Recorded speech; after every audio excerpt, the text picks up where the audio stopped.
principles that you do with the game. So BJJ, because of the threat of the pulling the guard, you don't really get as much upright stances as you would within judo or even as you would within wrestling. What you get normally is this little hunch over stance here. So whenever you actually have this hunch over stance, you have to be careful in that. I don't want to actually, I really don't want to give them enough space just to actually pull a guard, and I have to be aggressive enough, at least on like the grips here, to where it makes them very hesitant on pulling guard. So you have some people that will actually talk about how, well, why should I actually learn takedowns? Beyond the whole obvious self-defense aspect, you should know how to take a person down. The reality is, if I can out grip a person, I can basically stun them. Meaning, I can literally throw them around enough to where they really want to actually pull guard, but their guard pull will not be as strong. So I can actually start initiating passes and off of the pull, simply because I'm manipulating them around enough to where they cannot get a really strong guard position then. So let's just start off already with the in grips here so that we can really actually focus on things. So grip one, again, you can always get at the collar. I like instead, just actually move around. I still like getting this grip here more. I feel that this lets me actually pop their shoulder down more. Versus if I grab a hold here, if you look, I can kind of manipulate them here. If I can get here though, basically the same that will always actually pop out on any type of jacket though, I can always pop you down a little bit more this way. Now, all that being said, if you don't want to actually go there, you can always then just go top of collar, but look at how I'm rolling the grip in here to establish grips. And again, we will go over this more in detail later. This is just more about how do I actually control his posture here. So even if I'm here and we're here, there's basically a line that gets drawn from my wrists all the way down to where my toes are. Meaning, when we're here, we both get grips. Go ahead and get rid of that too. Okay, so we both actually have grips. Excuse me. This line here is what keeps him up. So if I circle, so my back foot, the heel is up, forward foot, the heel is slightly up too. And if I circle slide and I pop, you see how I can actually break it down more. So meaning, again, right here, even if we're both here, if I circle, we pop, I can break him down. And if you watch competitions, you'll have guys that will over dramatically do this, where they'll move back and they'll pop this way. It does bring people down, but in theory, I'm bringing him more towards my leg here. So I really am not a fan of me going straight line back. It's better for you to always angle off. Because if I keep going straight line, you look at a single leg whenever you actually want. Here, I may potentially give him this. Whereas if I'm angling off either this way or this way, try to shoot a single leg now, it lets me actually pull him down to where I can even hit and then push him over. So this is based on gripping and on how you actually move. Forget about doing fancier throws, upper body locks, whatever. By me simply just being able to move around this way, and I'm stepping and sliding. So again, I'm not plotting. My feet are not ever actually just planted. In fact, if you go up against a person that's done wrestling or judo, if we see your feet planted, we know for like a fact you're not a threat. Standing at least, you're not a threat. Maybe your guard's great, but standing wise, you really don't actually have much. So we're here again, and we'll start off here, then we'll work our way in. If we already have grips. So we have the standard grip here, but then we have what I like calling the throttle grip. Throttle meaning I'm gonna go behind his neck. So here, maybe I'll step I'll step and I'll pump just to move the hand up right here. Okay, so the hand's here now. So the great thing is here, as I throttle, he feels how, and you can see how it pulls it forward, but I have the forearm here too to club him down. So when we're here, and I've done this to you, I can actually angle out and club. And you see how it really makes him want to go more force down. If he wants to pull guard here. See, it's harder for him to be able to pull guard effectively. No matter how bendy you are, even if he does actually pull like a guard, like just sit like, you know, whatever. Okay, cool. I'm already in here passing. Just like you were going over this week, I'll literally end up right here. So your ability to dominate grips dictates how he can even actually pull his guard. So this is why I really want you to get away from stuff like what I like to call lazy grips. Lazy grip, lazy grip. This grip right here honestly is not quite as bad depending on the cut of the game. If this is all you can actually get, that's fine. My hand right here though, it has no business being right here. Unless I'm gonna pull out your gi because I really want to sit down and play worm guard or something, that's pretty much the only time that my hand should basically be below your neck line. In general, within their shoulder region to right above the pec line or right behind like his neck, those are going to be my main areas, at least right now. So gripping wise, so we do have here, we have here, we have here. One more grip though. I also have right here. If we get this grip right here, his shoulder belongs to me.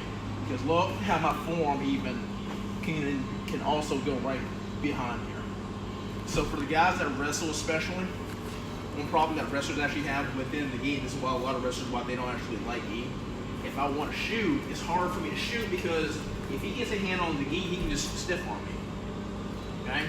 So whenever these things actually happen, we want them actually getting past stiff arms by being able to get the grips that we want. It's no different than me getting palm katanas, etc. here, but now we're using the grips here.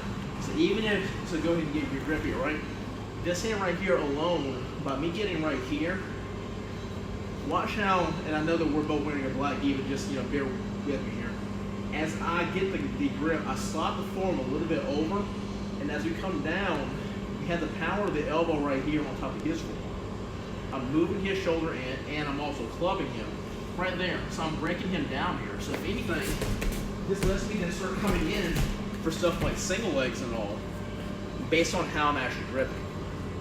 So no matter if you're a judo guy, a hybrid judo wrestler, you know, person, if you're a BJJ person that's studied a lot of wrestling and judo, if you can get your gripping down, it makes you a lot stronger then. And for the people that really went with me standing, whenever I'm not playing, whenever I want to be more serious, and a lot of people had like lines like they've even seen me do this. I literally put one hand behind my back, and I made guys even up to where I'm going to sit down. Because if you can move and grip, even one-handed, you can really dominate a person. I'm not saying that you should be actually doing that, that's just me playing, but, you know, again, if it's a standard grip like here, I'm not going to do that. Once we start coming here, we can actually club in on like this side too. Look, I roll in, and we can roll. So as I'm rolling one way, I can roll the opposite way. Look right here. I can then drop down and look. We can get ankle picks even based off of that. That's no different than me doing a no-gi whenever we have it right here. We pull a person in and then we just drive and we go. But that's how you start using the same type of maneuvers with the gi. Your grips actually do matter. Remember too, gripping wise, always bottom three, grab a hold, top two pinch. Okay? And again, right now, I'm just showing you just the general gripping principles, at least for like, you know, right here. If, for instance, like I can always actually switch up. If he's supremely stiff-arming the crap out of me, though, and I cannot get in to where looking at this hand even, I can't really get the throttle the way I actually want here and all. Whatever hand I have on his neck, I typically keep that side forward. Now watch this. I'm gonna walk myself in, but I'm circling in. My hand comes in. This lets me get a more dominant grip. Now we have the inside grip here. Okay? From here, whatever type of throws, etc., that you actually want to do, you can then start setting up. What I want to get people away from is trying to do these big time explosive movements that are basically stupid because I have no type of inside positional grip. Okay, no, you know, just like in wrestling, you palm on the inside just to get the underhooks and all. Me controlling you in places like this, him having one arm over me being laid right here, this is the exact same principle. It still gives me control over his shoulder and all in over his hips. So the more that you can get that within mind, you can then start playing around with different gripping sequences then. Now, all that mess said, we have that, and then we have footwork. So let me just go over just a few common ones that I normally show and teach and do. And they're pretty low risk just in terms of if you don't make them actually happen, that's fine. There's no harm, there's no foul. So again, we're right here. If I really want to go in, I don't just reach in. If I actually reach in, he could just actually, he could wide grip up and he can just actually go for a single leg or something, etc. So I personally just don't like doing that. I like doing this move here. It's no different than within striking where I'll dart off and I'll just strike. I'll do the exact same thing with the grip. So I'll dart and then I'm grabbing the hold of the DE. So I do it this way because even now it's hard for him to make a shot. If he were to try, I can always circle right back around and I can also pull. So I'll angle off. So again, I'm right, my right side's forward. Here, hands are gonna actually be into. I'm not gonna have my hands up unless I'm really just playing. We're gonna be here and watch. My heels are off the ground. We angle. And we always angle though, starting off with the forward foot, and I'm gonna angle forward. One, see how my shoulder goes here? Now watch. I pivot off of this foot and the left foot circles too, and I'm pulling to make a better grip. Now we have a strong grip here. As he actually grips me, go ahead. I can always steer him. And I've already got the forearm behind. I can roll the elbow in however I actually want to. I can drop my elbow in too. And now we can actually manipulate our partner. So the first thing I do, whenever you are going to do this sort of stuff with the gi, start utilizing foot sweeps. Foot sweeps are like a jab. So whenever I foot sweep, I should not be coming up. See how I'm actually just coming up right here? I should be flowing through the move. So right here, I know that my partner is more of a lefty. I can just see that because again, his left foot's forward. If I want to attack this foot, I don't step and just try to go here. I move into him and I drop this form in to make him have to move, and then that lets me catch that foot. Okay? Doesn't matter. So, put this one here. So look, foot sweep wise, I don't do this. If I do this, you see how I've settled this weight in, and that's all leg. Okay? So get behind me here. Your foot sweep, so you're saying right here, your foot sweep should catch right there. I'm not trying to hit the side right here at all. I want to hit his heel because it lets me block that way. Right here is fine. Okay, but if he's planted, it's hard for me to make that work. So that's why, once we have these grips in especially, watch, I lead with the forearm in first. My back foot moves second. See how he has to actually move now. Why? Because we now have made a physical connection. It makes you have to actually move. And if you like, the proper way for him to really move is to actually circle out. He's not a stand-up grappling guy though. And what he does is what typically a bunch of people do, they go straight line. So, as we're here, and again, see how I'm actually hanging, the heels are still off the ground here. Forearm first, back foot second. One, that lets me catch. Yeah.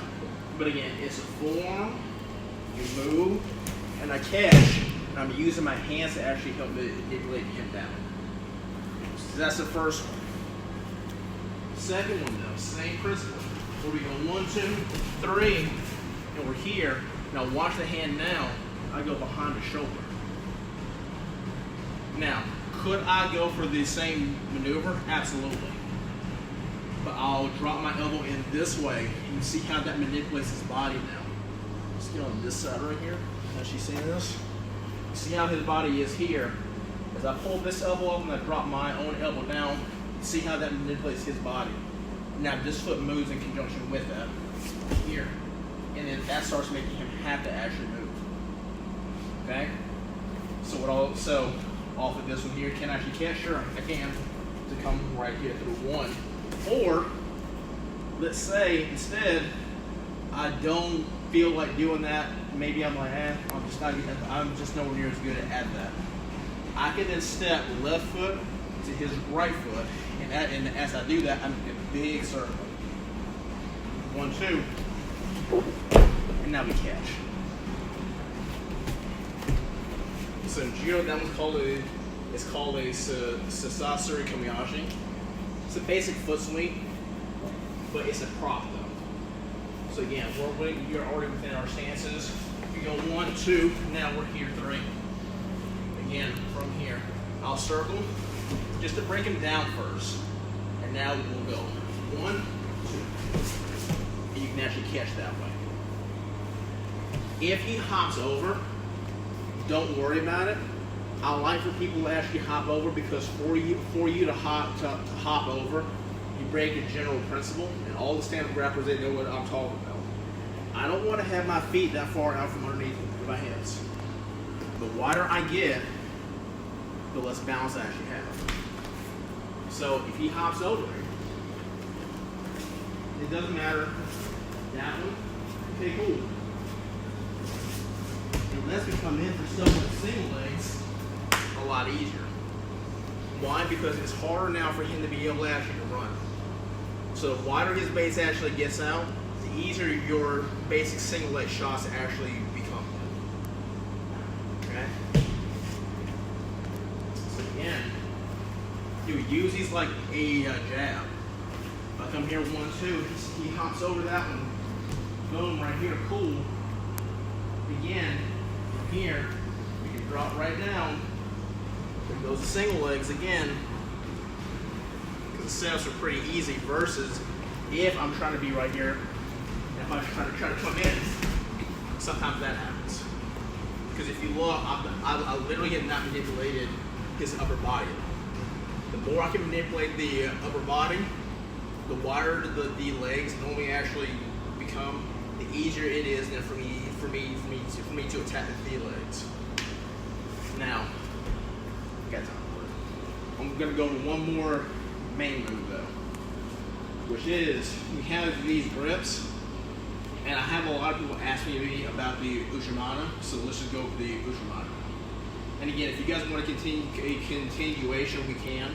I'm showing basic principles today, but then I can go over just strictly moves next time. But Ushimana was gripping. 1, 2, 3. I'm still going to be here. Okay, preferably you want to be here. Okay, even if you look up old school ways of how do you do Ushimana, you'll have people that will do their Ushimana this way, with the hand right here. This is crap, it doesn't work. It literally is done within judo kata for rank examination tests for your black belt, etc. But you will never find anybody within the competition that ever actually does the grip here. The grip's always going to be high.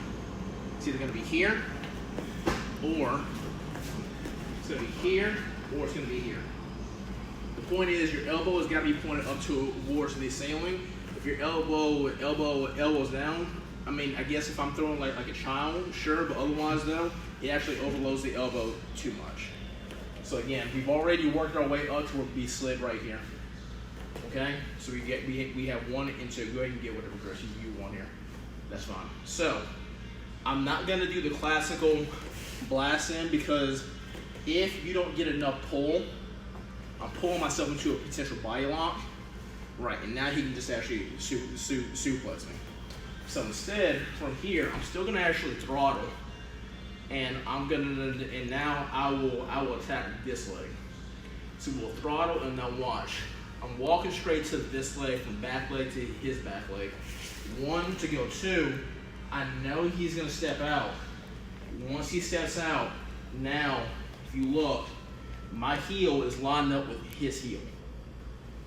So from here, I'm pulling his elbow up. This foot right here, it literally circles back. And as it circles right here, the elbow goes high. Okay? From here, I look behind me. This foot goes all the way through. And if you look, his arm is already going to be here, so I can go into a landing position and begin to start attacking whatever arm locks. So again. And again, this is just the start of using your foot sweeps as combinations as a jab, just to kind of see where his guard is. So we're here, again, I'm already set right here. And we go 1 to go 2, steps out, and on your tilt. Again, from here, it's 1, and you see how this foot does not get planted. 1, 2, and I'll even hop. So you'll see judo people that will actually hop. I'm trying to make the back of my thigh connect with his thigh. So I'm not trying to do stuff like, I'm not trying to hook like the calf. In fact, the lower part of my leg is more like a weight. I'm just slicing through.